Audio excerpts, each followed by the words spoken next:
Akshay IPS interview అప్పుడే నేను మీతో ఒక మంచి కాన్వర్జేషన్ గుర్తుంది. మై గాడ్, వర్మ గారికి ఇంత హార్డ్ కోర్ ఫ్యాన్ ఉన్నారంటే నేను నమ్మలేకపోతున్నానండి అసలు. తను లేకపోతే నా లైఫ్ లేదు. And I can say this on record, media ముందు చెప్తున్నా. వండర్ఫుల్. ఎస్, తను నాది చూస్తుంటే మీరు పగలబడి నవ్వారు. ఏంటి ఆడి గురించి అంత ఇంపార్టెన్స్ ఇవ్వాల్సిన అవసరం ఏంటి అన్నట్టు. మీరు అన్నిది ఎలా అంటే నేను ఒక వైరస్ తను ఇన్ఫెక్ట్ చేసినట్టు అనిపిస్తుంది. అది చాలా సీనియర్ పోలీస్ ఆఫీసరు ఎక్కడో ఒక ఈవెంట్లో కలిసి ఎవరో పరిచయం చేస్తే ఐ హేట్ యూ అన్నారు. ఎందుకంటే మా ఇంట్లో మా వైఫ్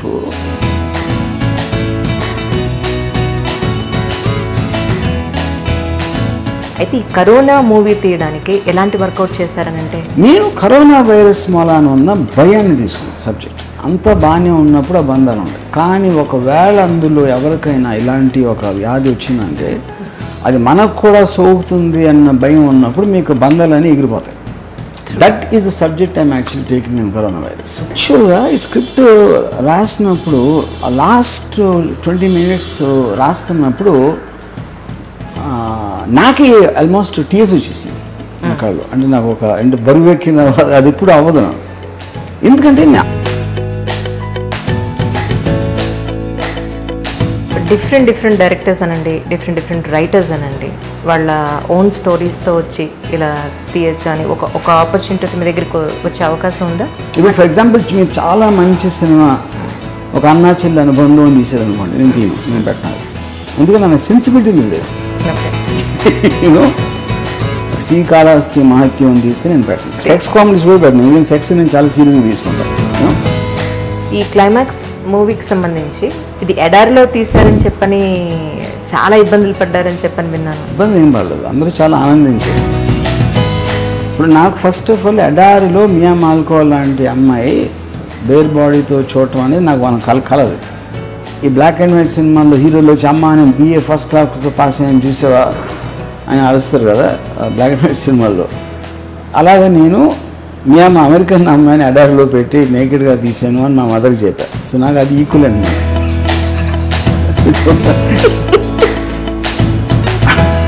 సినిమా ప్రపంచంలో ఒక వ్యాంప్ క్యారెక్టర్స్ వేసే వాళ్ళకి ఒరిజినల్గా వాళ్ళు ఎంతో మంచి వాళ్ళే ఉండొచ్చు, వాళ్ళు ఎంతో భక్తి ప్రపత్తులతో ఉండొచ్చు, బట్ వాళ్ళకి మ్యారేజ్ కావడం కష్టమే. నెంబర్ 1, వాళ్ళకి మంచి లైఫ్ లీడ్ చేయడం కూడా కష్టమే. అబ్సల్యూట్గా ఎట్టి పరిస్థితుల్లో హ్యాపీనెస్ ఇచ్చేది ప్రపంచంలో పాన్ స్టార్స్ ఒకరే, గవర్నమెంట్ కూడా ఇవ్వలేదు. నాకు ఎక్కడ డౌట్ వస్తుందంటే ఇన్ని క్వాలిటీస్ ఉన్న మీలో ఫ్యామిలీని ఎందుకు దూరం చేసుకున్నారు అనే దానికి నాకు అస్సలు. By definition my family is boring to me. My daughter was born some months back, my grand daughter. So నేను ఎంత వస్తాను ఫోటో కూడా చూడలేదు. లక్షల మంది క్రిములు, కీటకాలు, పక్షులు, జంతువులు, మనుషులు వాళ్ళ పిల్లలకి అంటానే ఉంటుంది. What's big deal about it?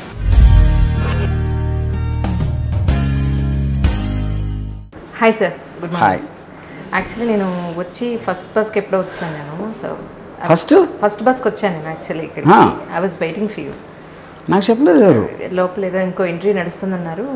అందుకని కూర్చుని మీ కుర్చీలో ఒకసారి 2-3 సార్లు దెబ్బలు తగిలించుకుని చైర్ కొంచెం చిరిగిపోయి వీపు మీద గీసుకుని ఐ వాజ్ వెయిటింగ్. అది నాకు తెలిసి ఆడియన్స్కి అంత అర్థమవుతుంది అది ఎంత షార్ప్ ఎడ్జెస్ ఉన్నాయని తెలీదు. బట్ యా, యాక్చువల్లీ సార్ మీతో ఒక మంచి ఇంటర్వ్యూ చేయాలని ఫ్రమ్ లాస్ట్ 2 years నేను మిమ్మల్ని అడుగుతున్నాను. మీరు నాకు అపాయింట్మెంట్ ఇవ్వలేదు, వెయిట్ చేస్తూ ఉన్నాను. మీకు గుర్తుందో లేదు? That's not true. అంటే మీరు నాకు మెసేజ్ చేసినప్పుడు I don't know if I was here or in Bombay or wherever. అది చెప్పారు, ఐ వాజ్ ఇన్ బాంబే అండి. మీ రీసెంట్ కూడా మీరు నాకు చెప్పారు అదే విషయం. ఎప్పుడు అంటే మన అక్షయ్ ఐపీఎస్ ఇంటర్వ్యూ అప్పుడే నేను మీతో ఒక మంచి కాన్వర్జేషన్. నాకు అది గుర్తుంది. తను నాది చూస్తుంటే మీరు పగలబడి నవ్వారు. ఏంటి ఆడి గురించి అంత ఇంపార్టెన్స్ ఇవ్వాల్సిన అవసరం ఏంటి అన్నట్టు. అది ఎస్, అయితే నేను చూశాను. అది మీరు చూసింటారు, బట్ నా నవ్వులో మాత్రం అర్థం అది కాదు. నేను మీకు తర్వాత కూడా మెసేజ్ చేశాను నిజంగానే, రియలీ. ఎందుకంటే అంటే ఒక ఐపీఎస్ ఆఫీసర్ ఒక సినిమా డైరెక్టర్ని చూసి ఒక అంత ఇంపాక్ట్ ఉందా అనేది నాకు ఆశ్చర్యంతో కూడుకున్న. First of all I don't think it is about my film అండి. తను I think he was probably influenced by రామోయిజం. I don't think it's about my films. నా ఇంటర్వ్యూస్ లేకపోతే రామోయిజం ఆస్పెక్ట్ అనేది తను కొంచెం ఎఫెక్ట్ చేసింది. కానీ నేను ఫిలిం డైరెక్టర్ అనేది ఐ థింక్ ఇన్సిడెంట్ లేదు దాంట్లో. ఎందుకంటే నాకు ఆయన చెప్పింది ఏంటంటే ఇంటర్వ్యూలో, రీసెంట్ కూడా నేను ఈ కరోనా సిచ్యువేషన్స్ ఆయన ఉన్న జిల్లాలో ఎలా ఉంది ఏంటి అనేది ఫోన్ చేస్తే మీ యాక్సెంట్ దిగిపోయారు ఆయన. యా అండం కానీ the way speak to the people అసలు యాస్టీస్గా మీ రెప్లికానా అన్నట్టుగా తయారైపోయారు. నేను అనుకున్నా, నేను అడిగాను మీరు అన్ని ఎలా అంటే నేను వైరస్ తను ఇన్ఫెక్ట్ చేసినట్టు అనిపిస్తుంది. మీ ఇన్ఫ్లుయెన్స్ అతని మీద అంత ఉంది. నాకు ఇంటర్వ్యూకి వెళ్ళే ముందు మెయిన్స్ ఇంటర్వ్యూకి వెళ్ళడం అంటే, మెయిన్స్ అయిపోయి ఇంటర్వ్యూకి వెళ్ళడం అంటే it's not a small thing actually. చాలా గొప్ప ఐపీఎస్ ఐఏఎస్ అంటే మనం చాలా ఒక జిల్లా వాళ్ళ చేతిలో ఉంటుంది, జిల్లా ప్రజల జీవితాలు వాళ్ళ చేతిలో ఉంటాయి. అలాంటిది అలాంటి పర్సన్ దానికి ప్రిపేర్ అయ్యే ఒక పర్సన్ మీ సినిమా చూడందే మెయిన్స్ రాయలేదు, మీ సినిమా చూడండి ఇంటర్వ్యూకి వెళ్ళలేదు, మిడ్ నైట్ అయినా సరే 1:30 కైనా మీది ఒక మూవీ చూసి మీది ఒక ఇంటర్వ్యూ చూస్తే కానీ ఆయన అటెండ్ కాలేదు. సో అది నాకు చాలా ఆశ్చర్యం అనిపించింది. ఆ పాయింట్లో ఒక సర్ప్రైజింగ్గా నవ్వేనే తప్ప భలేవారే మీరు. కానీ ఇన్ రీసెంట్ టైమ్స్ అండి నేను I been just getting very intrigued. నేనంటే మోస్ట్ ఆఫ్ ది టైం నేను జనరల్ పీపుల్ని కలిసేది ఎయిర్పోర్ట్స్లో, లేకపోతే ఏదో ఫంక్షన్కి వెళ్ళటం అలాంటి చోట. అంటే నా రెగ్యులర్గా నాతో కలిసి పనిచేసే వాళ్ళు కాకుండా బయట వాళ్ళని కలవడం అంటే ఒకటి ఎయిర్పోర్ట్స్లోనూ లేకపోతే అక్కడ జరుగుతుంది. The number of people who come and tell me about మీ రామిజం చూసామండి, మీరు ఇంటర్వ్యూ అది చూసాం ఇది చూసాం అంటే they are getting influence all age groups. అది యంగ్ టీనేజర్స్ ప్రాబ్లీ నా సినిమా ఇప్పుడు చూసుంటారు వాళ్ళు, బట్ ఏదో రెస్టారెంట్కి వెళ్తే all these teenagers will come and take autographs for రామిజం. క్రెడిట్ గోస్ టు స్వప్న లేకపోతే మీరేనా? స్వప్న తీసింది బయటికి whatever you know. Also one more thing is నాకు మధ్యన ఒక సమ్ చాలా సీనియర్ పోలీస్ ఆఫీసరు ఎక్కడో ఒక ఈవెంట్లో కలిసి ఎవరో పరిచయం చేస్తే ఐ హేట్ యూ అన్నారు. ఎందుకంటే మా ఇంట్లో మా వైఫ్ షీఈ్ అడిక్టెడ్ టు రామిజం. మీ నా ఇష్టం పుస్తకం ఉంటుంది, లివింగ్ రూమ్లో ఉంటుంది, అక్కడ కిచెన్లో ఉంటుంది, డైనింగ్ టేబుల్ ఉంటే డైనింగ్ టేబుల్ దగ్గర ఉంటుంది, బెడ్రూమ్లో ఉంటుంది. అంటే మేము మా ఇంట్లో మిగతా ఫ్యామిలీ మెంబర్స్తో పాటు మీ ఫేస్ కూడా ఉంది. ఏం మాట్లాడినా మీరు ఆర్జీవి ఏమన్నారంటే మీకు మిమ్మల్ని కోట్ చేస్తూ ఉంటుంది. అందుకని మా ఫ్యామిలీ మొత్తానికి చిరాకు వచ్చేసింది మీ మీద. మా ఆవిడకి మీ మీద ఉన్న ఇష్టం మొదలని చెప్పారు. కానీ సార్ మీరు మాట్లాడే దాంట్లో ఏదైనా ఒక ఇష్యూ వచ్చి అది మన దేశ కాలమాన పరిస్థితులు ఏ ఇష్యూ తీసుకున్నా సరే మీ పర్సనల్ని పక్కన పెట్టండి, ఒక సామాజికంగా ఒక ఇష్యూ కనుక తీసుకొస్తే మీరు మాట్లాడే ప్రతిదీ నిజమే. కాకపోతే కామన్ మ్యాన్ మాట్లాడలేడు, ఏది ఒప్పుకోలేడు. అది మీరు ఒప్పుకుంటారు, మీరు చెప్తారు. అందుకేంటంటే జనాలకి ఎలా కనపడుతుంటారంటే ఈయనంటారు బాబు ఇలా మాట్లాడేస్తున్నాడు, నెంబర్ 1. లేదు ఎంత పర్వట్టడేమో అన్న పాయింట్ వస్తుంది. కానీ ఒక 30 ఏళ్ళు దాటిన తర్వాత సమాజాన్ని చూసిన తర్వాత ప్రతి ప్రాబ్లం ఫేస్ చేసిన తర్వాత మీరు మాట్లాడేది వింటే మాత్రం ఇన్డెప్త్ అర్థమవుతూ ఉంటుంది. కరెక్టే ఆయన చెప్పింది అనిపిస్తూ ఉంటుంది. టు బి ఫ్రాంక్ ప్రాక్టికల్ లైఫ్లో మీరు రామోయిజంలో నేను చూడని ఎపిసోడ్ లేదు యాక్చువల్లీ. టు బి ఫ్రాంక్ మీరు చెప్పినట్టుగా ఏజ్తో సంబంధం లేకుండా చూసారండి. That's really wonderful actually. మీరు ఏదో ఇంటర్వ్యూస్లో మీరు ఏదో చెప్తుంటారు, నాకు వీళ్ళు ఇష్టం లేదు వాళ్ళు ఇష్టం లేదు నేను ఇంతే అని మీరు చెప్తున్నా కూడా మిమ్మల్ని అర్థం చేసుకునేవాళ్ళు ఒక పద్ధతిగా ఒక పాజిటివ్ వేలో అర్థం చేసుకునేవాళ్ళు, మిమ్మల్ని ఒరిజినల్గా అర్థం చేసుకునేవాళ్ళు చాలామంది ఉన్నారు. బట్ బయట మీరు చెప్పేదానికి ఒరిజినల్గా మీరున్న దానికి అసలు సంబంధం ఉండదు. ఫర్ ఎగ్జాంపుల్ నేను అసలు ఎలాంటి సేఫ్టీ మెజర్స్ తీసుకోవట్లేదు అని మీరు ఇంటర్వ్యూలో చెప్పినా ఇక్కడ మా స్టాఫ్ అందరూ కూడా చక్కగా మాస్కులు వేసుకున్నారు, చక్కగా శానిటైజర్ పెట్టారు. సో నేను చాలా చూశాను సార్. ఇదనే కాదు, మీరు ఒక మంచి బయటకు చెప్తారు, నేను ఇవి చూస్తాను అవి చూస్తాను మీరు చెప్పినా కూడా మీరేంటి అనేది మీకు చాలా దగ్గర వ్యక్తులతో నేను మాట్లాడాను. మీ ఇంటర్వ్యూ తీసుకుందాం అనుకున్నప్పటి నుంచి ఇప్పటి వరకు కూడా. But you or something different. మీరు బయటకు చెప్పేదానికి మీరు ఒరిజినల్గా ఇంటర్నల్ రాము గారికి సంబంధం లేదు. ఒక మంచి హ్యూమన్ బీయింగ్ అనండి, ఒక మంచి కొడుకు అనండి, ఒక మంచి హస్బెండ్ అనండి, ఒక మంచి తండ్రి అనండి. సో అసలు మీరు బయటకు చెప్పేదానికి మీ మనుషులు చెప్పిన దానికి అసలు సంబంధమే లేదు. అది నన్ను నిజంగా చాలా ఇంప్రెస్ అయ్యారు. పాయింట్స్ అండి. ఫస్ట్ ఆఫ్ ఆల్ ఇప్పుడు ఫండమెంటల్ డిఫరెన్స్ ఏంటంటే నేను ఇప్పుడు నేను ఏదో కేర్ చేయను అని చెప్పిన దానికి అర్థం ఏంటి, బేసిక్గా కేర్ అనేది ప్రతి ఒక్కళ్ళు వాళ్ళకున్న లిమిటెడ్ మైండ్ స్పేస్ ఉంటుంది, లిమిటెడ్ టైం ఉంటుంది, లిమిటెడ్ ఇంట్రెస్ట్ ఉంటుంది. సో నేను ఉదాహరణకి నాకెవరో మైగ్రేషన్లో ఒక చిన్న పిల్లలు నడవలేక కాళ్ళు నొప్పి పెడుతున్న బొబ్బలు కట్టిన నడిపిస్తున్న వీడియో ఒకళ్ళు చూపించి నాకు చాలా ఒక ఫేమస్ జర్నలిస్టు నాకు కళ్ళు ఏడిపో చేసింది ఆ వీడియో చూస్తే వాళ్ళ కష్టం. నాకేమనిపిస్తుందంటే ఎంతోమందికి ఎన్నో కష్టాలు అవుతూ ఉంటాయి మొత్తం ప్రపంచంలో కానీ దేశంలో కానీ అన్ని చోట్ల. కాకపోతే మీరు ఆల్మోస్ట్ రియాలిటీని కూడా ఒక సినిమాలో చూసి అలవాటు అయిపోతుంది. ఆ పర్టిక్యులర్ మూమెంట్గా ఎమోషనల్గా మీరు ఎఫెక్ట్ అవుతారు. ఎఫెక్ట్ అయ్యి తనకి ఏమైనా చేయాలా, లేకపోతే దాని గురించి కళ్ళు నీళ్ళు పెట్టేసుకుని గదగద గొంతుతో ఏదో మాట్లాడదు. నేను అలాంటివి చూసినప్పుడు ఆల్వేస్ జూమ్ అవుట్ చేసి ఇలాంటివి ఎన్ని జరుగుతూ ఉంటాయి. ఇప్పుడు దానికి జరగాల్సి ఇప్పుడు దాంట్లో మీకు యానిమల్స్ కావచ్చు, బర్డ్స్ కావచ్చు, హ్యూమన్ బీయింగ్స్ కావచ్చు, లేకపోతే వేరే సిచ్యువేషన్లో ఇంకో హ్యూమన్ బీయింగ్ కావచ్చు. ఎప్పుడైనా ఒకళ్ళు కష్టపడుతున్నప్పుడు మనకు ఆటోమేటిక్గా ఒక సెంటిమెంటల్గా అది వస్తుంది. ఇప్పుడు ఆ సెంటిమెంట్లో మునిగిపోవటానికి దాన్ని స్టడీ చేయడానికి ఉన్న డిఫరెన్స్ ఉంటుంది నాలోని వేరే వాళ్ళు.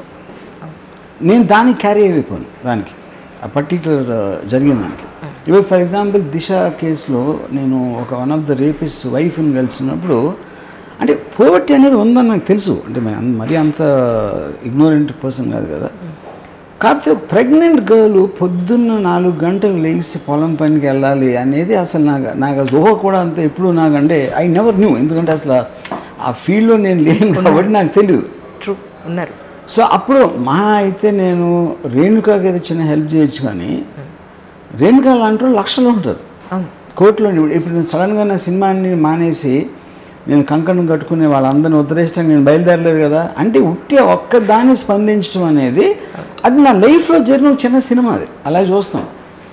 ఎప్పుడైతే నేను అది సీరియస్ అనుకుంటానో నేను అన్నీ వదిలేసి అలాంటి సంఘ సంస్కారం స్టార్ట్ చేస్తే అలా నేను చేయనప్పుడు ఇంకా నా సెల్ఫిష్నెస్ కోసం బతుకుతాను అనేది నాకు ఒక అండర్స్టాండింగ్ ఉంది. అందుకని నేను డైరెక్ట్గా చెప్తాను, నేను సెల్ఫిష్, నేను స్వార్థపరుని, నేను అవన్నీ కేర్ చేయను అని చెప్పడానికి రీజన్ అనుకో ఇది ఉంటుంది. ఎందుకంటే నేను నిజం ఒప్పుకుంటున్నాను. నిజం అనేది నేను సత్యహరిశ్చంద్రుడిని అయిపోతాను, లేకపోతే నిజం అనేది చెప్పాలని కూర్చుంది కాదు. నిజం ఎందుకు చెప్తానంటే నా నిజం అనేది నా ఈగోలోంచి వస్తుంది. ఎందుకంటే ఇంకొకరి నుంచి నేను దాసేది నేను చేస్తే అది నా అహం నాకు ఒప్పుకోదు. అందుకని నేను నిజం చెప్తాను. అంతేగాని అది వర్చ్యూగా చూడను, అది ఒక గొప్ప పనిగా నేను చూడను. ఈ సెల్ఫిష్ అన్న వర్డ్కి నా దగ్గర ఒక క్వశ్చన్ ఉంటుంది. యాక్చువల్లీ ఏ మూవీ అయినా సరే ఒకవేళ సక్సెస్ అయితే కనుక అది నా టీం వర్క్ అంటారట మీరు.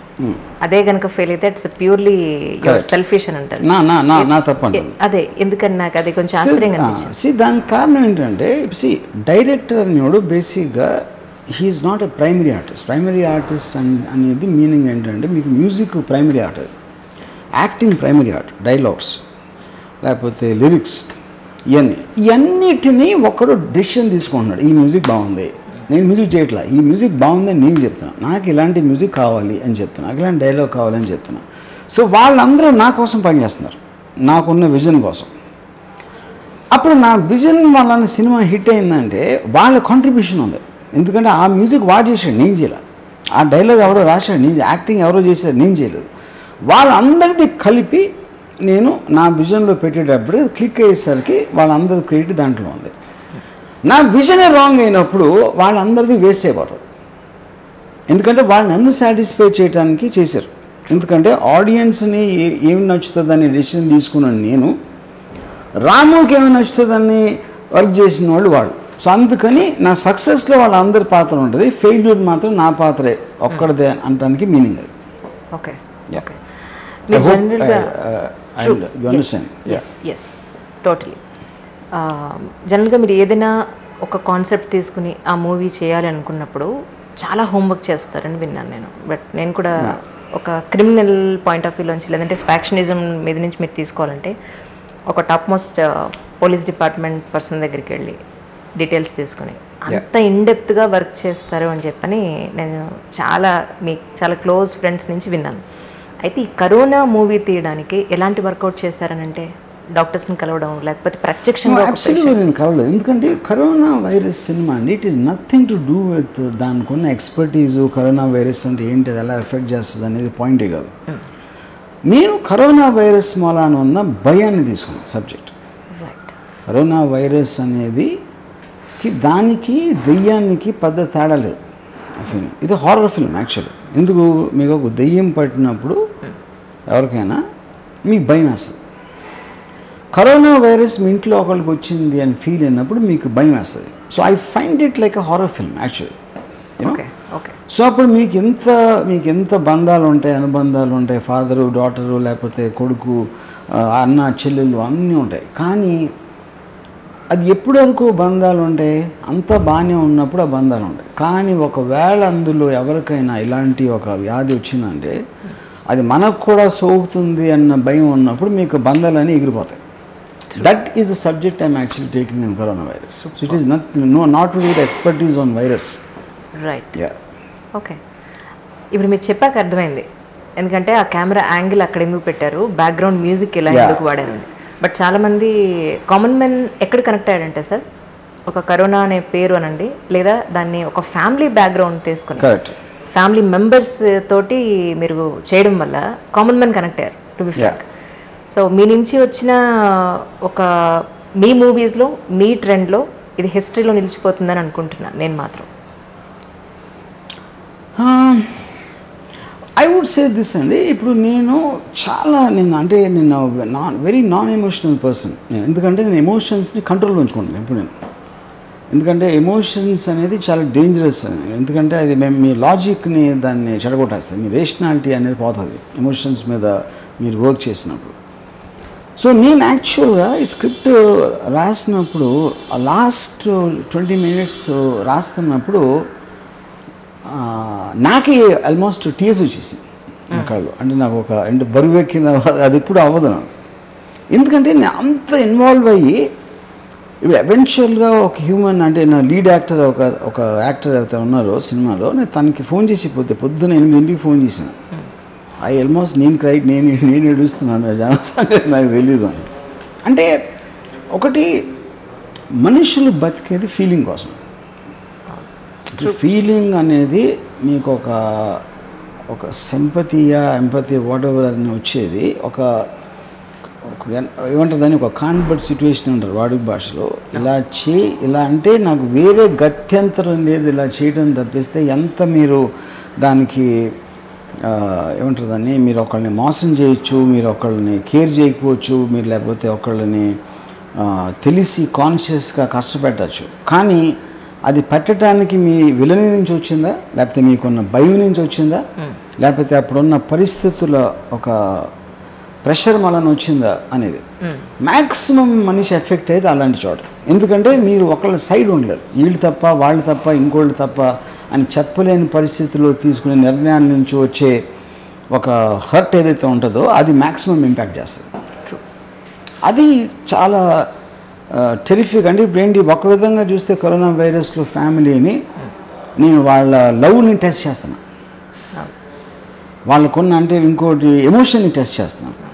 ఇప్పుడు ఒక పర్టికులర్ పర్సన్కి దగ్గు వస్తే ఆ దగ్గు నిజం దగ్గ, మామూలు దగ్గ, కరోనాకు సంబంధించిన దగ్గ తెలియదు.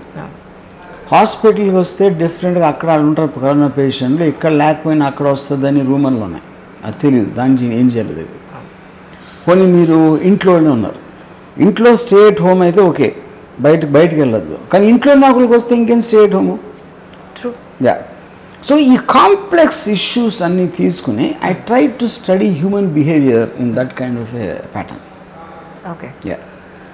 ఇది కూడా ఇంకోటి, కరోనా వైరస్ అనేది మనకి చాలా ప్రాబ్లమ్స్ ఉన్నాయి, అందరికీ ఉంటాయి ప్రాబ్లమ్స్. ఇది కొత్తగా వచ్చింది. ఈ కొత్తగా వచ్చినప్పుడు సర్ప్రైజింగ్గా మిగతా అన్ని ప్రాబ్లమ్స్ అందరూ మర్చిపోతారు. ఎందుకంటే ప్రాబ్లమ్స్ అనేవి మనం టైంపాస్ చేసుకుంటాం, ఎందుకంటే బోర్ కొడుతూ ఉంటుంది ప్రాబ్లం లేకపోతే. సో ఈ పెద్ద గీత చిన్న గీత లాగా కరోనా వైరస్ వచ్చాక అన్ని ప్రాబ్లమ్స్ స్టూపిడ్ అనిపిస్తాయి అందరికి. ఇప్పుడు హాస్పిటల్స్ అన్ని ఖాళీ అయిపోయినట్టు. యా. చూడండి, హాస్పిటల్ ఖాళీ లేదు, ఓపీస్ ఖాళీ లేవు, మరి పేషెంట్స్ అందరూ ఏమైపోయారు. యా. True, that's true. అది అంతకన్నా మేజర్ ఈ పెద్ద గీత. చాలా మంది టైం పాస్కి వెళ్తారు హాస్పిటల్కి కూడా, తెలియదు వాళ్ళకి అంత సీరియస్నెస్ ఉందా, చిన్న తలనొప్పి వెళ్ళిపోవాలి, కింద కాలు నొప్పి, బేర్ చేయలేరు, కొద్ది రోజులు వెయిట్ చేద్దాం అనేది ఉండదు. చేయరు. ఇది జనరల్. అక్కడికి వెళ్తే ఇంకా పెద్ద అవుతున్న భయంతో వెళ్ళలేదు అంతే. రాము ఈజ్ అని మీరు జనవంత ఈరోజు మాట్లాడుకుంటున్నారు, కానీ నిజంగా అసలు ఒకనొకప్పుడు నిజంగా ఈ అక్షయ్ ఎంట్రీ అప్పుడు ఒక మంచి ప్రోగ్రామ్ నేను ప్లాన్ చేసుకున్నాను సార్. మీరు దుర్మార్గులు, నాకు అసలు ఆపర్చునిటీ ఇవ్వలేదు. చాలా కోపం ఉంది మీద నాకు నిజంగా. చాలా మంచి కార్యక్రమం. అంటే అందరూ మిమ్మల్ని అనుకునే విధానం వేరు. ఇప్పుడు రాము ఈజ్ ద్వారా మీరేంటి అనేది, వాటి ఇన్నర్ రాము అనేది అందరూ చూస్తున్నారు. అలాంటి ఒక మంచి ప్రోగ్రామే నేను చేద్దామని అనుకున్నాను. I hope, I think I will get a chance. ఇప్పుడు చేద్దాం. డెఫినెట్లీ. యాక్చువల్లీ కోవిడ్ వచ్చి గట్టిగా 2 నెలలు అందరూ లాక్డౌన్లో ఉన్నది. ఎప్పుడు థాట్ వచ్చింది మీకు అనేది? టక్కన ఇలా రాగానే మీరు చేసేస్తారని అందరికీ తెలుసు. మీరు అనే పరిచయం ప్రతి ఒక్కరికి ఆయన మైండ్లో థాట్ రావడం ఏంటి, చేయాలనుకుంటే 2 నిమిషాల్లో మొదలు పెడతారు, వద్దు అనుకుంటే 1 సెకండ్లో కూడా మానేస్తారు అని అంత గట్టిగా అనుకోవడానికి మోదీ గారు లాక్డౌన్ అనౌన్స్ చేసిన రోజు రాత్రి వచ్చింది ఫస్ట్ ఐడియా. ఓకే. దాని తర్వాత hardly within 3-4 days to 1 week మధ్యలో వి ఫినిష్ ద స్క్రిప్ట్. ఇప్పుడు రిలీజ్ కూడా ఇప్పుడు కరోనా సిచ్యువేషన్లో మ్యాక్సిమం ఒక 2 వారాల్లో ఉంటుంది రిలీజ్. ఎందుకంటే I want to aim it for OTT. ఒక పాండమిక్ వచ్చినప్పుడు, లేదా ఒక ప్రపంచ స్థాయిలో ఒక ఏమంటారు గొప్ప సిచ్యువేషన్, ఇలాంటి పాండమిక్స్ వచ్చినప్పుడు కానీ ఒక కొత్త ఆపర్చునిటీస్ని తీసుకొస్తాయని చెప్పేది చాలామంది అంటున్నారు. సో ఒక విధంగా ఈ ఓటీటీ అనేది అలాంటి మార్పే అనుకోవచ్చా? ఒక గొప్ప 100% ఓటీటీ ఒకటే అని కాదు, ఫీల్ ఇన్ ఎవ్రీ విచ్. ఎందుకంటే ఎనీ ఎక్స్పీరియన్స్ మీరు అంతకుముందు అంటే మనకున్న నాలెడ్జ్ అంతా కూడా అంతవరకు ఉన్న ఎక్స్పీరియన్సు, మనకున్న అనాలిసిస్ పవర్ కూడా అంతవరకు ఉన్న నాలెడ్జ్ బేస్ మీద ఉంటుంది. ఎప్పుడైనా సరే, ఎప్పుడైనా నాకు సరికొత్త ఎక్స్పీరియన్స్, అది బ్యాడ్ అవ్వచ్చు, గుడ్ అవ్వచ్చు, వచ్చినప్పుడు దానికి సంబంధించి హ్యూమన్ మైండ్ ఎక్స్పాండ్ అవుతుంది, హొరైజన్స్ ఆఫ్ థింకింగ్. ఓకే.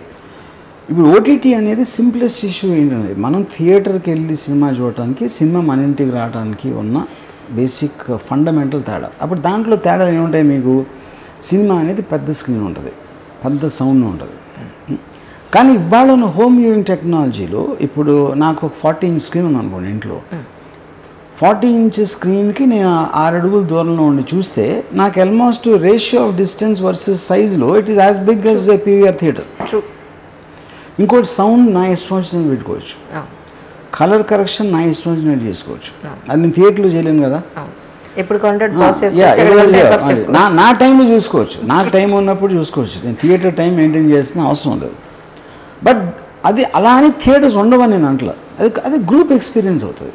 పెద్ద పెద్ద సీజీ ఫిలిమ్స్, యాక్షన్ ఫిలిమ్స్, అలాంటి ఒక even horror films to an extent. ఎందుకంటే హారర్ సినిమాలు నా ఫీలింగ్ ఒక్కళ్ళు కూర్చొని చూడటం చాలా కష్టం అవుతుంది. ఇంట్లో ఒక్కళ్ళే చూడలేరు హారర్ ఫిల్మ్. ఏదో గ్రూప్లో ఉండి మంచి భయపడినప్పుడు నవ్వి ఇండ్లు రాజు వాడు మోహన్ చూడరా అనే ఒక చిన్న ఎక్స్పీరియన్స్ లాగా ఉంటుంది. So I feel 70 to 75% films will go to OTT directly. మిగతా వే థియేటర్లో వస్తాయనేది నా ఫీలింగ్. దానికి ఇంకో కారణం ఏంటంటే, మీకు కాస్ట్ వైజ్గా కూడా ఇప్పుడు 80% 90% ఫెయిల్ అవుతామని మనం అంటాం. ఫెయిల్యూర్ అంటే ఏంటి? జనాలు రారు చూడటానికి, వీకెండ్ ఓపెనింగ్ ఉండదు. ఎందుకు? మీ వీకెండ్ ఓపెనింగ్ కోసం పబ్లిసిటీ ఖర్చు పెట్టి, థియేటర్ రెంటల్స్ కట్టి, డిస్ట్రిబ్యూషన్ అవన్నీ కట్ అయిపోతాయి దీంట్లో. సో మీరు ఫిలిం తీసింది ఎవరు? ఆడియన్స్ చూసి ఎంజాయ్ చేయడానికి ఫిల్మ్ మేకర్ ఉద్దేశం. అప్పుడు తను స్క్రీన్ మీద చూసాడా, ఓటీటీలో చూసాడా, సెల్ ఫోన్లో చూసాడా, ఇంకెక్కడ చూసాడా అనేది మీనింగ్ లేదు. ఇవాళ ఎంఎక్స్ ప్లేయర్ అని ఉంది, ఇట్ ఈస్ ఇండియాస్ #1 ప్లాట్ఫామ్. అది వాళ్ళు నాకు చెప్పడం 85% సెల్ ఫోన్స్లో చూస్తారు వాళ్ళు షోస్. సెల్ ఫోన్స్లో చూస్తారు అనేది మనం ఊహించినాం. ఎందుకంటే మనకి పెద్ద స్క్రీన్, పెద్ద సైజ్ అని మనం అనుకుంటాం.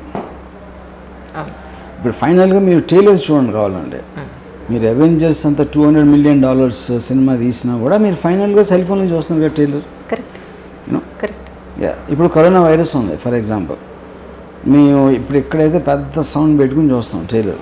కరోనా వైరస్ అందరూ sound effect technology, sound effects కానీ బ్యాక్గ్రౌండ్ స్కోర్ టెరిఫిక్గా ఉంది అంటున్నారు.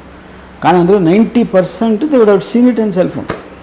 సెల్ ఫోన్లో కూడా ఎఫెక్ట్ ఫీల్ అవుతున్నారు. అది పాయింట్. కరెక్ట్. అండ్ ఇప్పుడు యాక్చువల్లీ ఎంత పెద్ద టీవీ ఉన్నా అందరూ కూర్చుని టీవీ ముందు కూర్చుని చూసేంత అవకాశం లేదు. ఎందుకంటే ప్రతి ఒక్కరికి డిఫరెంట్ సెన్సిబిలిటీ ఉంటుంది. అవును, ఒకళ్ళకి నచ్చే ప్రోగ్రామ్ ఇంకోటి నచ్చదు, ఒకటి నచ్చే సినిమా ఇంకోటి నచ్చదు.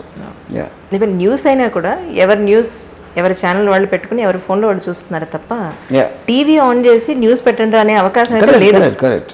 అదొక వస్తువు, మన ఇంట్లో ఎంత పెద్ద వస్తువు ఉందని 10 మందికి చూపించుకోవడానికి తప్ప దాని ప్రస్తుతానికైతే వాడుకోలేదు. News papers, TV news channels వచ్చిన తర్వాత న్యూస్ పేపర్స్ ఎఫెక్ట్ అవుతాయంటే న్యూస్ పేపర్స్ ఏం చేస్తాయంటే వాళ్ళ స్ట్రాటజీ మార్చి బ్రేకింగ్ న్యూస్ అనేది టీవీ ఛానల్స్లో వస్తుంది, అనాలిసిస్ మేము పొద్దున్నేస్తాం. ట్రూ.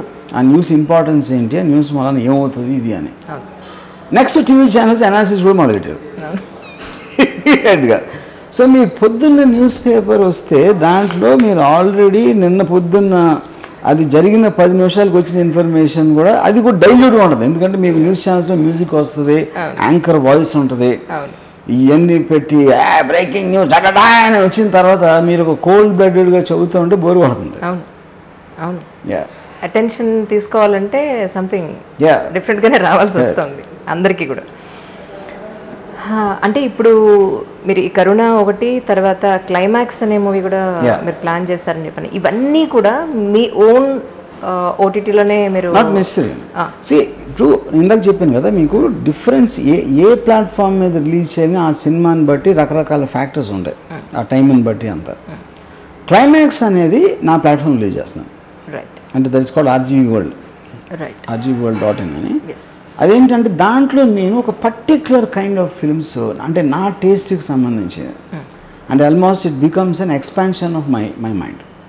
నా టేస్ట్ అవ్వచ్చు, నా థాట్ అవ్వచ్చు. అందులో ఏంటి రకరకాలు ఉంటాయి. For example climax cinema 50 minutes length, it is not 2 hour film, so we're calling it a mini movie for example.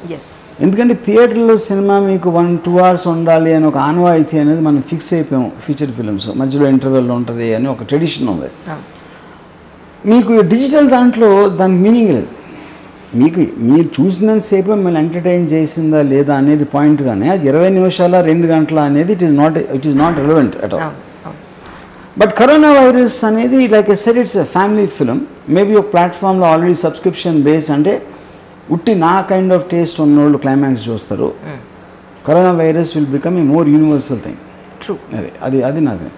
అలాగే ఎంటర్ ద గర్ల్ డ్రాగన్ నేను తీసే మార్షల్ ఆర్ట్ ఫిల్మ్ ఏదైతే ఉందో అది that will come in the theatres because it's very high and action film. Okay. అంటే different directors అనండి, different writers అనండి, వాళ్ళ ఓన్ స్టోరీస్తో వచ్చి ఇలా తీయచ్చు అని ఒక ఆపర్చునిటీ మీ దగ్గరికి వచ్చే అవకాశం ఉందా, లేకపోతే ఎలా ప్లాన్ చేస్తారు మీ ఓన్ వరల్డ్? అవకాశం అనే word I don't like, but నా పాయింట్ ఏంటంటే నా సెన్సిబిలిటీకి సూట్ అయిన ఏదైనా సరే RGV Worldలో రిలీజ్ చేస్తాం. ఇప్పుడు ఫర్ ఎగ్జాంపుల్ మీరు చాలా మంచి సినిమా ఒక అన్నా చెల్లి అనుబంధం అని తీసేదనుకోండి, నేను పెట్టినాను. ఎందుకంటే నా సెన్సిబిలిటీ లేదు. ఓకే. యూనో లేకపోతే శ్రీకాళహస్తి మహత్యం తీస్తే నేను పెట్టను. అదే మీరు స్పోర్ట్స్ పెట్టనన్నారు, నాకు సెక్స్ కామెడీస్ కూడా పెట్టను. ఎందుకంటే సెక్స్ నేను చాలా సీరియస్గా తీసుకుంటాను. యూనో వాళ్ళు తీసుకున్న వాళ్ళు చూస్తారు, వాళ్ళు వేరే ప్లాట్ఫామ్లో ఎక్కడ చూసుకోమని చెప్పండి. యూనో నాకు basically generally I don't like flaky comedies. అంటే ఒక నాకు రామ్ కామ్స్ ఇష్టం ఉండదు అసలు. ఫర్ ఎగ్జాంపుల్ అది నా sensibility. That doesn't mean Ram comms అనేది చాలా పాపులర్ జానర్, చాలా సినిమా సూపర్ హిట్ అవుతాయి నాకు తెలుసు, but I don't like that. అంటే అలానే కాదు, ఇప్పుడు స్టోరీ మీది, డైరెక్షన్ మీది, స్క్రీన్ ప్లే అన్నీ మీవే. ఇప్పుడు మీ దాంట్లో లీకర్స్ చేసేవన్నీ కూడా రిలీజ్ చేయబోయేవి చేస్తున్నవి అన్నీ. కమింగ్ ఫ్యూచర్లో వేరే వాళ్ళ కాన్సెప్ట్, వేరే వాళ్ళ కాన్సెప్ట్ నా టేస్ట్లో ఉండాలంటున్నా. Okay. If it is like that you will accept. Okay. అంటే ద RGV World is my extension. Okay. So అందులో వేరే వాళ్ళ నీడ కుదరదు. వేరే వాళ్ళు నాలాగా ఆలోచిస్తారు, నాకు నచ్చేలాగా ఆలోచిస్తారు. రైట్. ఓకే. ఈ క్లైమాక్స్ మూవీకి సంబంధించి మళ్ళీ కరోనాకి వస్తాను. అవును, ఇది ఎడారిలో తీశారని చెప్పని చాలా ఇబ్బందులు పడ్డారని చెప్పని విన్నాను. సో అది ఎంతవరకు నిజం సార్? ఇబ్బందులు ఎందుకు? అమ్మాయిని ఆల్మోస్ట్ బేర్ బాడీతో నిలబెట్టడం అంత ఎడారి ప్లేస్లో it's not a small thing at all. So అలాంటి అది చేయడం జరిగింది, బట్ ఇబ్బంది ఏం పడలేదు. అందరూ చాలా ఆనందించారు. ఇప్పుడు నాకు ఫస్ట్ ఆఫ్ ఆల్ ఎడారిలో మియా మాల్కో లాంటి అమ్మాయి బేర్ బాడీతో చూడటం అనేది నాకు కలదు. ఒక అమెరికన్ అమ్మాయి. ఎందుకంటే నేను విజయవాడ నుంచి అంటే విజయవాడలో చదువుకున్నాను. బేసిక్గా నా టీనేజ్ టైంలో నాకు అమ్మాయిని చూడటానికి సిగ్గేసింది. అమ్మాయిలు వైపు చూస్తే ఒక ఎక్స్ట్రాడినరీ ఇన్సెక్యూరిటీ ఉండేది. సో ఆ ప్లేస్ నుంచి ఈ బ్లాక్ అండ్ వైట్ సినిమాల్లో హీరోలు వచ్చి అమ్మ నేను BA ఫస్ట్ క్లాస్తో పాస్ అయ్యాను చూసావా అని అరుస్తారు కదా బ్లాక్ అండ్ వైట్ సినిమాల్లో. అలాగే నేను మేము అమెరికన్ అమ్మాయిని అడార్లో పెట్టి నేకెడ్గా తీసాను అని మా మదర్కి చెప్పాను. సో నాకు అది ఈక్వల్ అనమాట. అమ్మతో చెప్పారు, అమ్మాయి ఉన్నారు, నవ్వింది. ఎందుకంటే అలవాటు అయిపోయినాను మా మదర్కి. నా సెన్స్ ఏంటంటే యాక్చువల్లీ మీరు ఏది చెప్తున్నారో అది మీరు కాదు అని. మీలో ఒక మంచి కొడుకుని చూసుకుంటున్నారే తప్ప అది కాదు. మీకు ఫస్ట్ ఆఫ్ ఆల్ అడార్లో నేకెడ్ అమ్మాయిని చూడటం అనేది చెడు అని మీరు అనుకుంటే అప్పుడు ఆ పారామీటర్ మారుతుంది. అది నేను అనుకోవట్లా, మా మదర్ అనుకోవట్లా. మా మదర్ ఎందుకు అనుకోవట్లేదు, మా మదర్ ఒకప్పుడు మీలాగా ఉండొచ్చు, కానీ నాతో ఇన్నాళ్ళు ఉండి నా మెంటాలిటీకి తను అలవాటు అయిపోయింది. మీతో జర్నీ చేస్తే డెఫినెట్గా ఎవరైనా అలా అయిపోవాల్సిందే, నో డౌట్ అసలు. ఎందుకంటే మీ ఇంపాక్ట్ అంత ఉంటుంది. మిమ్మల్ని అర్థం చేసుకోవడంలో వాళ్ళు కూడా నిజమే కదా అనే దానికి వచ్చేయాల్సిందే. ఎందుకంటే నిజంగా కూడా అది ఉంటుంది, ఆ రియలిస్టిక్గానే ఉంటుంది, నో డౌట్. నేను చూస్తున్నాను, చాలామందిని చూశాను. అఫ్కోర్స్ నేను కూడా ఫాలో అవుతున్నాను, that is different thing. But so అంటే మీ ఉద్దేశ ప్రకారం అక్కడేమి మీకేమి ఇబ్బంది అనిపించలేదు. ఒక ప్రొఫెషనల్ వర్క్ ఎన్విరాన్మెంట్ అనేది ఇలాంటి మూవీస్లో పాసిబుల్ అవుతుందంటారా? But first of all professional environment అంటే ఏంటి, what is the meaning of that? What is the meaning of that? ఇప్పుడు ఒక భక్తి లేదా ఒక ఫ్యామిలీ ఓరియంటెడ్ లేదంటే స్పోర్ట్స్ మీరు చెప్పినట్టుగా ఈ బ్యాక్గ్రౌండ్ మీద మూవీలో అవుట్పుట్ ఎలా వస్తుంది అనేది ఎక్కువ కాన్సన్ట్రేట్ చేయడానికి అవకాశం ఉంటుంది. మనిషి అన్నవాడికి ఒక విమెన్ని అంత నెకెట్గా చూపించడం లేదా ఒక అమ్మాయిని కొంచెం ఒక వల్నరబుల్ కండిషన్లో చూపించడం అంటే వాడి మైండ్ని వాడి బాడీని ఆల్మోస్ట్ అంతా పక్కన పెట్టి ఒక ప్రొఫెషనలిజంలోంచే చూడాలి అని అంటే పాసిబుల్ అవుతుందా? ఫస్ట్ ఆఫ్ ఆల్ ప్రొఫెషనలిజం అనేది even now I'm not sure about it what you mean. ఇప్పుడు నేను ఇఫ్ ఒక ఆర్ట్ అనేది దానికి మీనింగ్ అంటే ఏంట్రాని ఏముందంటే art is not what it is, it is what it could be or what it should be. Could be అనేది ఒక పర్సనల్ పర్సెప్షన్. నాకు ఆహ్లాదపరిచే ఒక ఇమేజ్ మీకు పరచకపోవచ్చు. మా నాన్నమ్మ ఇప్పుడు తిరుపతి గుళ్ళో క్యూలో నుంచుని వెంకటేశ్వర స్వామిని చూసి తన్మయత్వంతో కొంతమంది పోవచ్చు, అది నేను పోగను ఫర్ ఎగ్జాంపుల్. సో నేను వేరు వాళ్ళు వేరు. ఇంకోళ్ళు ఎవరో పావును చూసి పోవచ్చు, యూనో, లేకపోతే ఎవరో. సో ఇప్పుడు మనం ఏంటి మనకి మన థాట్స్ అని ఉండవు. మన చిన్నప్పటి నుంచి మనం పుట్టిన పెరిగిన వాతావరణంలో మన పెద్దలు ఏం చెప్పారు, మనం ఏం బుక్స్ చదివాం, పక్కన వాళ్ళు ఏం చేస్తున్నారు, ఈ వేరియస్ ఇంట్లో మనకి మంచి చెడు అనేది మనకి నేర్పి చెప్తారు. ఇది చెడు, ఇది మంచి, ఇది చేయకూడదు, అది చేయకూడదు అని.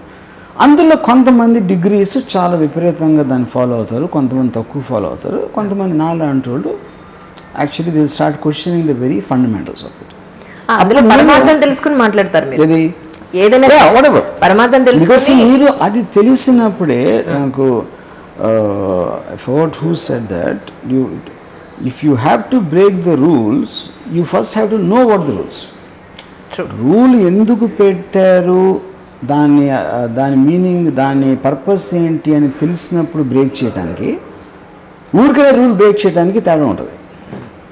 సో డెఫినెట్గా నేను I understand God, I understand social responsibility, I understand patriotism more than anybody else. అందుకని నేను కాదు. అప్పుడు నా దగ్గర మీరు ఒక ఎక్స్పర్ట్ని పెట్టారంటే దేశభక్తి అనుకుందాం for example, I can prove to him that దేశభక్తి ఈజ్ నథింగ్.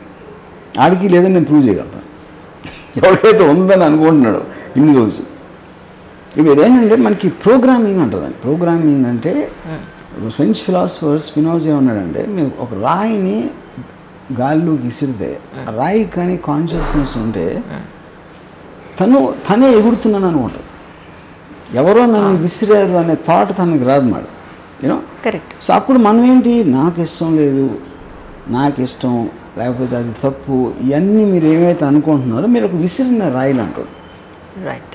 ఆ థాట్ ఎవరో పెట్టారు అక్కడ. అది మీ మతమా లేకపోతే మీ మదరా మీ సిస్టర్ ఎవరో ఇలాంటి వాళ్ళు ఎవరో పెట్టిన థాట్ మీరు జీర్ణించిపోయి ఒక పర్టికులర్ టైంలో ఎక్కడి నుంచో వచ్చిందని మర్చిపోయి మరి మీరే అనుకుంటారు. రైట్. సో ఇప్పుడు ఇలా నేను ఒక కాలేజ్లో నేను నా పక్కన నరసింహరావు నా స్టూడెంట్ నా ఫెలో స్టూడెంట్ ఇంజనీరింగ్ కాలేజ్లో అటు న్యూస్ రీల్లో సుభాష్ చంద్రబోస్ వస్తే లెగ్స్ చాలా టపలు కొట్టాడు. అంటే రోమాలు నెక్కుపరుచుకుంటాయి బాస్ సుభాష్ చంద్రబోస్ ఏం చేసాడు నీకు తెలుసా? తెలీదు వాడికి. దేశభక్తుడు అనేది ఏం చేసాడు? ఎప్పుడైనా అసలు బ్యాటిల్ చేసాడా? తెలియదు. అందుకండి సుభాష్ చంద్రబోస్ చూడగానే మీరు చప్పట్లు కొట్టాలి అనేది ప్రోగ్రామ్ ఉంటుంది. అది వెస్తటం ఉంటుంది, రాయి వెస్తటం అంటే అది అక్కడ యూనో ఎవ్రీ ఆస్పెక్ట్లో అదే ఉంటుంది. సో అందుకని వాళ్ళు ఎమోషనల్, నేను కాదు. కాకపోతే వాళ్ళ ఎమోషన్ని స్టడీ చేస్తాను, జంతువులు స్టడీ చేసి ఒక బయాలజిస్ట్ జంతువుని స్టడీ చేసి చేస్తాను నేను. అందుకని నాకు ఎమోషనల్ అది. కానీ ఈ కరోనా మూవీకి సంబంధించి మీరు ఎవరైతే చూస్ చేసుకున్నారో అందులో ఆర్టిస్టులని వాళ్ళందరినీ కూడా బయటికి వెళ్ళనీయకుండా చాలా సేఫెస్ట్ మెజర్స్లో ఒకే చోట ఉంచి మీరు షూట్ చేశారని చెప్పని మీ దాంట్లోనే వర్క్ చేసిన వాళ్ళు చెప్పారు. బోగట్టా ఇది బోగట్టా కాదు, ఎవరు చెప్పారు? చెప్తే వాళ్ళని అందిట్టుకుంటారు, మీరు మళ్ళీ వాళ్ళని తిడతారు. ఎందుకు వచ్చింది బాధ? అమ్మ మీ నోటి నుంచి ఒక మాట వస్తే చాలదు, తిట్టడం ఎందుకు ఇంకా స్పెషల్గాను? సో ఒకే అంటే అందరూ అనేది ఏంటంటే సేఫ్టీ మెజర్స్ తీసుకుని ఒకే చోట వాళ్ళకి బయటికి వెళ్ళలేకుండా, ఇప్పుడు మన ఇంట్లో మనం లాక్డౌన్ ఎలా ఎవరింట్లో వాళ్ళు ఎలా ఉంటున్నామో అలా ఉంచి చేశారని చెప్పని. సో దాని మీద మీ ఉద్దేశం? నిన్న చాలా ఒట్లు వేస్తారు, అలా ఒట్లు వేయకుండా కాస్త నేను కూడా అదే విన్నా, మీరు విన్నదే అదే విన్నారా? Okay, that's nice. అంటే మీరు నమ్మరు, బయట మీడియాలో మీరు మాట్లాడేదానికి ఒరిజినల్గా మీతో కొంత జర్నీ చేసిన వాళ్ళు చెప్పేదానికి అస్సలు సంబంధం ఉండదు తెలుసా మీకు? ఎందుకంటే మీరు ఇలా మాట్లాడతారు కానీ మీ దగ్గర వర్క్ చేసిన విమెన్ ఎవరైతే ఉన్నారో వాళ్ళంతా చెప్పేదంటే ఆయన మోస్ట్ విమెన్కి చాలా రెస్పెక్ట్ ఇస్తారు. అసలు ఆయన నుంచి ఒక్క చెడు చూపు కానీ చెడు మాట కానీ మనం వినాం. అంత హెల్దీ అట్మాస్ఫియర్ ఉంటుంది ఆయనతో వర్క్ చేస్తే. వాళ్ళు సింపుల్గా చెప్పాలంటే మా ఇంట్లో మేము ఉండి వర్క్ చేస్తున్నాం తప్ప రియల్గా మాకు ఎలాంటి హెసిటేషన్ లేదు ఆయనతో వర్క్ చేయడం అంటే. నేను రియలీ చాలా హ్యాపీ ఫీల్ అయ్యాను. రియలీ మీరు అడగచ్చు మీరు ఎవరితో మాట్లాడారని. ఆఫ్ కెమెరా చెప్తాను నేను ఎవరితో మాట్లాడాను. Okay, yeah, they felt really so happy about it. Very very professionalism ఉంటుంది ఆయన దగ్గర. విమెన్ ఎవరైతే ఏ అమ్మాయి అయితే ఆయన దగ్గర వర్క్ చేస్తుందో they are really safe. That's what they have mention. See, the reason is because I enormously respect women. I respect them for the beauty, for the kind of a contribution they've done. ఇప్పుడు నా లైఫ్లో నేను పుట్టినందుకు ఎందుకు పుట్టిన ఏంటి సాధించేది ఎందుకు పుట్టామంటే అమ్మాయిలు ఉన్నారు కాబట్టి I think it's worth it. So I find them as a treasure to be, అంటే అని ఫిజికల్గా ఎమోషనల్గా in every which way to take care of them. For me it's like a very important thing. నాకు ఎక్కడ doubt వస్తుందంటే ఇన్ని qualities ఉన్న మీలో ఫ్యామిలీని ఎందుకు దూరం చేసుకున్నారు అనే దానికి నాకు అస్సలు ఆన్సరే దొరకదు. ఎంత ఆలోచన? బికాస్ నా family is by definition my family is boring to me. ఎందుకంటే దానికి పారామీటర్స్ ఇప్పుడు for example if I want spend time with అమ్మాయి, హర్ బ్యూటీ, హర్ సెన్షువాలిటీ అన్నీ చేస్తాను. నాకు అది ఫ్యామిలీ మెంబర్స్ చేయలేదు. ఫ్యామిలీ మెంబర్స్ ఒకటే ఉంది కదా, నాకు ఫ్రెండ్స్ ఉండవు. ఫర్ ఎగ్జాంపుల్ నాకు ఫ్రెండ్స్ అవసరం అని నాకు తెలియదు అసలు. ఎందుకంటే నేను ఒక ఎమోషనల్ డిపెండెన్స్ నాకు ఉండదు, ఎవరో నాకు హెల్ప్ చేయాలనే అవసరం నాకు ఉండదు. So I I'm more or less alone and I try to enjoy every second and minute, you know, and I live my life on a very fast-paced thing, you know. So family అనేది ఇప్పుడు ఎవరో నాన్న, అమ్మ, చెల్లెలు, తమ్ముడు అంటే వాళ్ళు పీపుల్గా they might interest me. On a relationship basis I don't understand families. అంటే ఫర్ ఎగ్జాంపుల్ నా daughter was born some months back, నా గ్రాండ్ డాటర్. సో నేను ఎంతవరకు వస్తాను ఫోటో కూడా చూడలేదు. ఐ నెవర్ నా డాటర్తో కూడా మాట్లాడలేదు దాని గురించి. ఎందుకంటే that's a non event for me, you know. లక్షల మంది క్రిములు, కీటకాలు, పక్షులు, జంతువులు, మనుషులు వాళ్ళు పిల్లల్ని అంటానే ఉంటారు. What's a big deal about it, you know. తను ఏదో పెరిగి ఏదో అయ్యి something attracts me about that person. అప్పుడు తను నాకు బంధువైనా కాకపోయినా I will still have the feeling about that person. ఒక విషయాన్ని ఫస్ట్ స్టేజ్లో చూడడం వేరు, సెకండ్ స్టేజ్లో చూడడం వేరు, పీక్లో చూడడం వేరు. అంటే మన గ్రంథాల్లో ఉన్న సారాంశం మొత్తం తీసేసుకుని ఎండ్ ఆఫ్ ది డే ఏంటి అనేది మీ మాటల్లో నాకు కనపడుతుంటుంది. రియలీ మీరు మాట్లాడిన ప్రతి మాట వెనకట్లో కూడా ఈ బంధాలు, అనుబంధాలు, డిటాచ్మెంట్, అటాచ్మెంట్ వీటన్నింటి గురించి ఏది శాశ్వతం అనేది కనపడుతుంటుంది. ఇంకోటి మీరు ఒక సాంగ్ ఒకటి కరోనా మీద, అదొక పురుగు అయినా అంతా మంచే జరుగు అని. సో ఆ వర్డ్ లాస్ట్లో మీరు వాడిన వర్డ్ అయినా అంతా మంచే జరుగు అని, ఇట్ షోస్ యువర్ ఏమంటారు అది మీ మంచితనం అనండి. ఒక I think that is also the truth of life. ఎందుకంటే ఐ బిలీవ్ దట్ ఎంత ఎపిడమిక్ వచ్చినా, వార్స్ వచ్చినా, లేకపోతే సైక్లోన్స్ వచ్చినా, సునామీలు వచ్చినా, always world history proved that the world advances after something bad comes. ఎందుకంటే ఒక సర్వైవల్ ఇన్స్టింక్ట్లో ఇప్పుడు ఫర్ ఎగ్జాంపుల్ జపాన్ మ్యాక్సిమం దానికి డ్యామేజ్ జరిగింది సెకండ్ వరల్డ్ వార్లో జపాన్కి. అంటే apart from atomic bomb, Tokyo, షికోరు, all these towns are bomb badly. చాలామంది అప్పుడు ఎస్టిమేషన్ ఏంటంటే మినిమం 60-70 years పడుతుంది దాన్ని రికవర్ అవ్వడానికి సెకండ్ వరల్డ్ తర్వాత అని చెప్తే వాళ్ళు 3 సంవత్సరాలు రికవర్ అయిపోయారు. బికాజ్ ఆల్మోస్ట్ కసితో పనిచేశారు అన్నమాట, because of what ever happen to them, you know. So I know plenty of those experiences. It's not the first time it's happening. Epidemic అనేది మనకి ఇప్పుడు మీడియా మూలాన it is getting so highlighted. కానీ corona virus లాంటి ఎన్నోసార్లు వచ్చినాయి, much bigger స్టేజ్లో వచ్చినాయి. But the world is never gone back, it only went forward after that. నేను మా బామ్మగారిని అడిగితే మా చిన్నప్పుడు మసూచి అని వచ్చింది, ఇలాగే వస్తే ఒక ఫ్యామిలీకి ఒకడు పోయారట వాళ్ళ ఊళ్ళో, తాడేపల్లిగూడెం అనే ఊళ్ళో. ఒక 50-60 years బ్యాక్ సంగతి. సో ఇంత అవేర్నెస్ లేదు మాకు. ఇప్పుడు మీరు మొత్తం వరల్డ్ వైడ్ డెత్స్ చూసుకుంటే దీనికి nearly 100 million people died in 19th Spanish flu. అంటే దాంట్లో మనం 1% వెళ్ళాం యాక్చువల్గా, సీరియస్నెస్ అనేది తీసుకుంటే యాక్చువల్గా. కాకపోతే ఆ టైంలో మీకు మీడియా, సోషల్ మీడియా లేదు కాబట్టి అన్నీ క్వైట్గా జరుగుతున్నాయి ఎక్కడెక్కడో. ఏ కంట్రీకి ఇంకో కంట్రీలో ఏం జరుగుతుందో తెలియదు, ఏ సిటీకి ఇంకో సిటీలో ఏం జరుగుతుందో తెలియదు. కరోనాని ఒక్కొక్కళ్ళు ఒక్కొక్కలా చూస్తున్నారు. స్వామీజీలు, కొంచెం ఆధ్యాత్మికవేత్తలు ఏమంటున్నారంటే మీరు అంతా చెడు చేశారు, సో ప్రకృతి రెవెంజ్ తీర్చుకుంటోంది అనేది ఒక పద్ధతి అయితే, పాపం పెరిగిపోయింది, ఇది పండింది, ఇప్పుడు ఇలాగా చేస్తోంది అనేది. సో ఒక్కొక్కళ్ళు వాళ్ళ ఆస్పెక్ట్స్లోంచి వాళ్ళు మాట్లాడుతున్నారు. మీరు ఎలా తీసుకున్నారు? ఇప్పుడు వాళ్ళు మాట్లాడే దాంట్లో ఎందుకు అర్థం లేదంటే మనిషి కూడా ప్రకృతే కదా, మనిషి సపరేట్గా రాలేదు కదా. మనిషి కూడా ప్రకృతి నుంచి వచ్చాడు. తన తెలివిలోంచి ప్రకృతిలో ఉన్న మెటీరియల్ని తనకు అనుగుణంగా తను టూల్స్ చేసుకున్నాడా, ఇది చేసుకున్నాడు, ఏదో రకరకాలు చేశాడు. చేసి ఈ డామినేటెడ్ ద స్పీసీస్. ఆ డామినేషన్ అనేది ప్రతి క్రీచర్లో ఉంటుంది. సింహం జంకను డామినేట్ చేస్తుంది, పాము ముంగిసి పామును డామినేట్ చేస్తుంది. అలా మీకు హెచ్చు తగ్గులు అనేది inherent part of the entire thing, you know.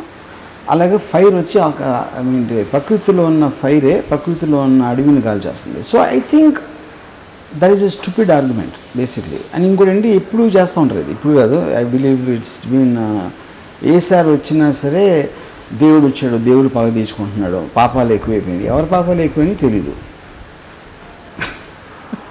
ఇప్పుడు సునామీ వచ్చి 2.5 లక్షల మందిని చంపేసింది 2006లో. అంటే అందరూ ఈక్వల్గా పాపాలు చేస్తారా? అదే పిల్లలు వేస్తారు పాపాలు, అది పిల్లలు ఆడు. అప్పుడు ఒకవేళ దేవుడు అందుకే చంపాడంటే వాళ్ళ కోసం ఎందుకు ఏడుస్తున్నావు మళ్ళీ? అప్పుడు దేవుడు చంపేశాడని అందరూ చప్పట్లు కొట్టాలి కదా, పాపాలు అయి ఉంటారని. అంటే అసలు ఏ మాత్రం సెన్స్ లేని ఆర్గ్యుమెంట్స్ అవి. ఒక పెద్ద ఆయన నిన్న ఒక ఇంటర్వ్యూలో ఒక చిన్న బిట్ వచ్చిందనమాట. ఇంటర్వ్యూ అంతా అయిపోయిన దానికి 78-80 years ఆయనకి. వాట్ ఈజ్ లైఫ్ అండి ఎండ్ ఆఫ్ ది డే? ఇప్పుడు మీరు ఆల్మోస్ట్ నియర్ 80s ఉన్నారు కదా అంటే, లైఫ్ శూన్యం అమ్మా, ఏం లేదు అన్నాడు ఆయన. అంత ఏజ్ వచ్చిన తర్వాత సో మీరు చెప్పేది గత కొద్ది సంవత్సరాలుగా చెప్పేది ఏంటంటే మీరు చెప్పేది అదే. ఇదంతా ఏంటంటే మన గ్రంథాలు పురాణాలు లేకపోతే మన సో కాల్డ్ గొప్పవాళ్ళు స్వామీజీలు చెప్పే వాటికి సారాంశం కూడా ఇదేగా, లైఫ్ నథింగ్ అనేది చెప్పేది. సో నాకు అనిపించింది ఏంటంటే మీ లెవెల్కి వచ్చి ఆలోచించాలి, మీరు మాట్లాడేదానికి అర్థం చేసుకోవాలంటే ఒక రేంజ్ నాలెడ్జ్ ఉండాలనేది నా ఉద్దేశం. అది అర్థం కావడానికి చాలా టైం పడుతుంది. బ్రెయిన్ని వాడాలి, చాలా వాడాలి. కామన్ మెంట ఓన్లీ 5 to 6% వాడతారట. మిమ్మల్ని అర్థం చేసుకోవాలంటే ఆల్మోస్ట్ ఒక 50% వాడితే కానీ అర్థం కాదు. అర్థం చేసుకోవటం అనే దానికి మీనింగ్ లేదు. మీ మీనింగ్ దేనికి ఉంటుందంటే మీరు దాన్ని ఇంప్లిమెంట్ చేయాలి.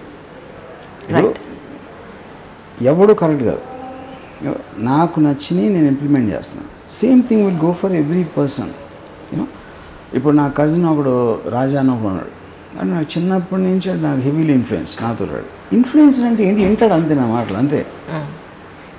నాలాగా బతకలేడు. ఎందుకు బతకలేడు? ధైర్యం ఉండదు.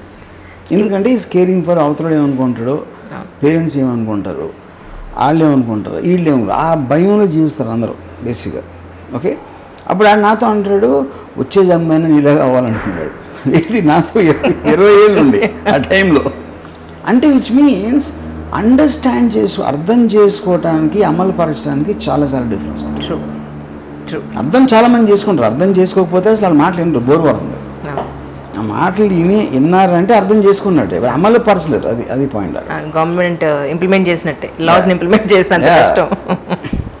ఇప్పుడు మియా మాల్కోవాకి సంబంధించి సపోజ్ ఆ క్లైమాక్స్ అనే మూవీలో కానీ అంతకుముందు మీరు తీసిన సినిమాలో కానీ ఒక ఇండియన్ విమెన్ని కనుక మీరు పెట్టుకుని ఉంటే అంత మన ఇక్కడ ఇండియన్స్ అంత ఎప్రిషియేట్ చేసే అవకాశం ఉందా? ఆ విమెన్కి లైఫ్ ఉంటుందా?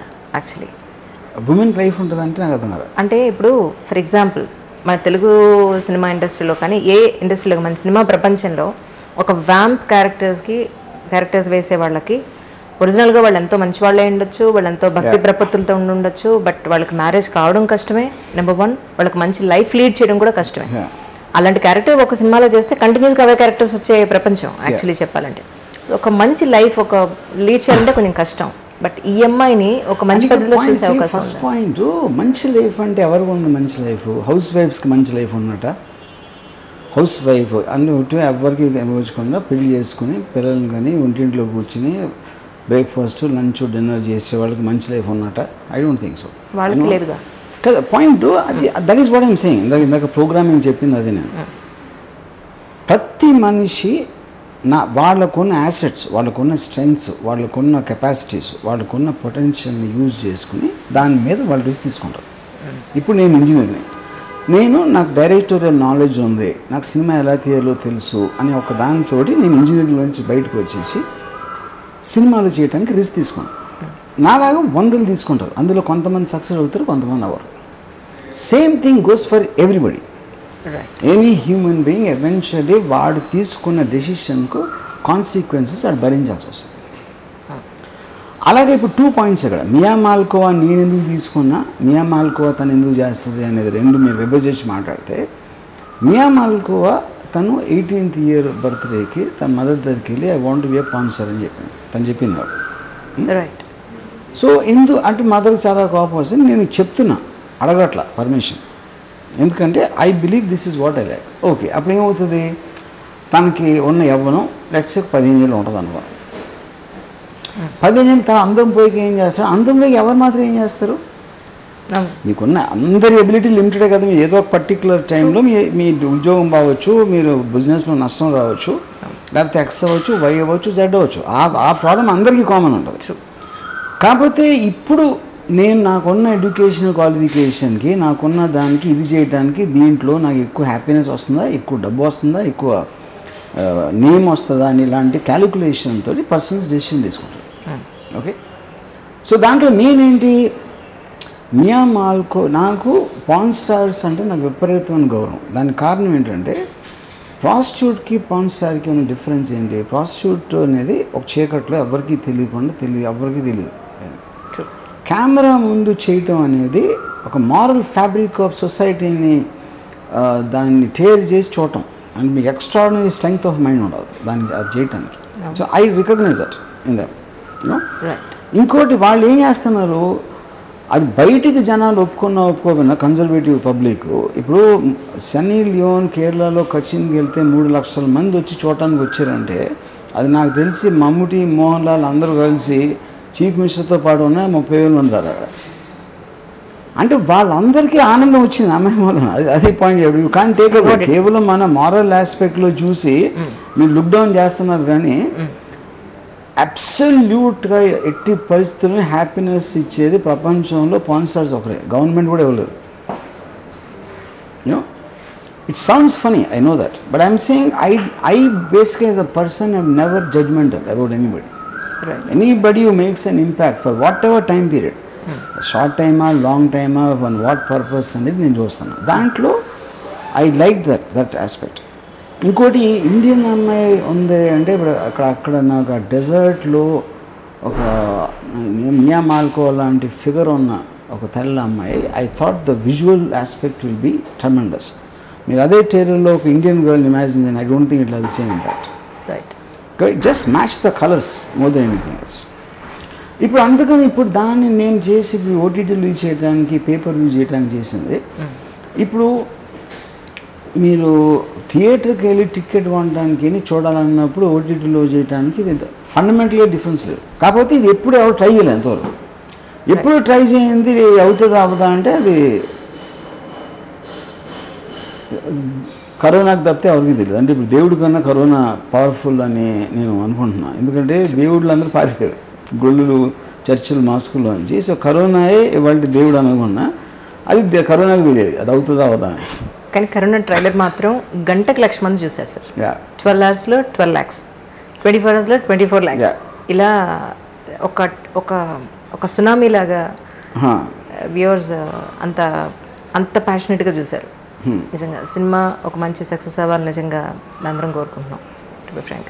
అలాగే ఫర్దర్గా నెక్స్ట్ ఇదంటే ప్రమోషనల్కి మనం చేస్తున్నాం అనుకోండి, బట్ ఫర్దర్గా మీరు నాకు ఒక మీరు చెప్పండి ఎప్పుడైనా సార్. Done, definitely. ఇప్పటి వరకు